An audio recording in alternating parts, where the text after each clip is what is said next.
The reason why I always talk about masculine and feminine energies is because I want to get as personal in these readings, as specific as I can.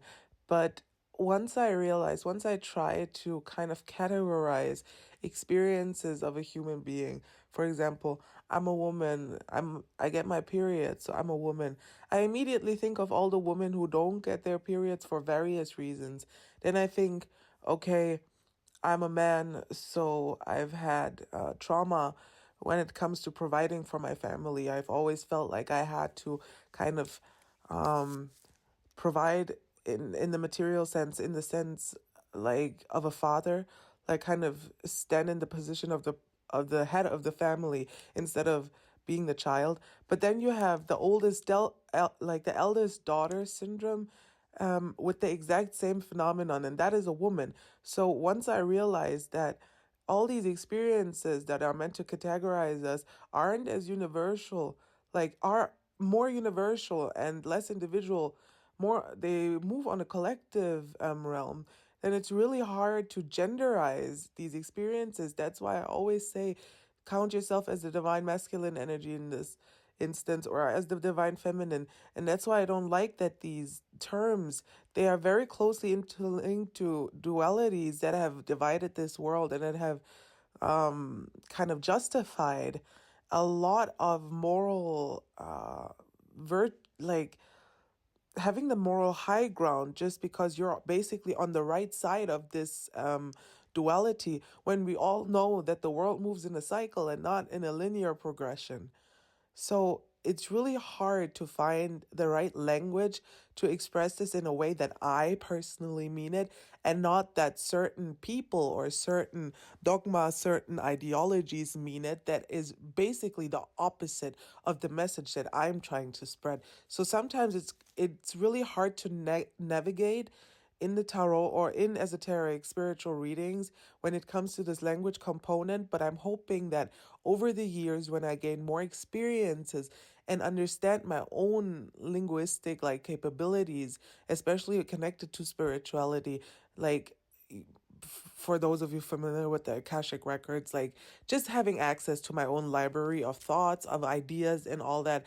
I have to mature into this, and I think I'll be able to kind of find a way to use the right language that doesn't deter from the actual meaning of what I'm trying to deliver, that doesn't make it seem as if I'm trying to divide, when what I am aiming for in every reading is union, inner union.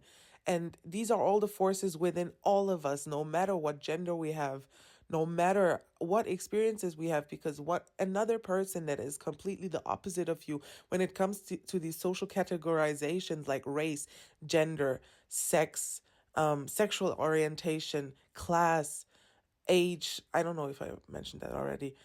All these divid like dividers, dividing variables.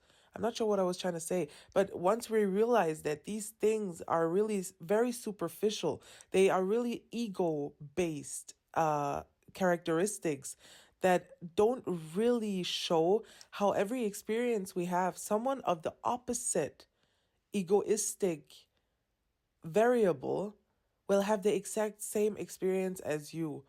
And that's why I always also say you will one day in your life you will have to learn the opposite of what you already know. And I think that happens, like the energies that surround us make that happen for us to get a better view of the whole. Like all these categories that you see there, when you count all of them together, they basically give you a 360 perspective of the human experience, right? But this same 360 view can be found in every single individual in us. And that's why I don't promote dividing language. I want to promote language that unifies. And I just want to make that clear before I continue doing my readings talking about the divine feminine, divine masculine. I also support all religions. And but I also and I'm going to be completely transparent here, I always say that I only respect a culture, a person, a religion, etc., only as far as they respect me. I was raised this way. I'm very headstrong. I've been dealing with issues when it comes to that, but also I have gained a lot of benefits and good experiences in life from this characteristic. So I'm not willing to get rid of that yet. I am willing for criticism, but not really, honestly, if I don't actively ask for it. But that's besides the point. All I'm saying is I'm an Aries, okay? But yeah, all I'm saying here is that I am all for unifying the energies within you, no matter what you want to call them. But what I am calling them for now are the divine masculine and the divine feminine within you. Whether you agree with my ideology or not, it doesn't really matter because there will always be things you will agree with what I say. And even if I don't agree with you, there will always be things that I agree with that you say. So let's focus on that, right? As long as no one's basic human rights are infringed upon, of course, right? So I don't know how I'm gonna post this. I was thinking about transcribing it and then writing this or like reading it out loud or something like that. But I think I'm just gonna post the audio because that's the most authentic. Yeah.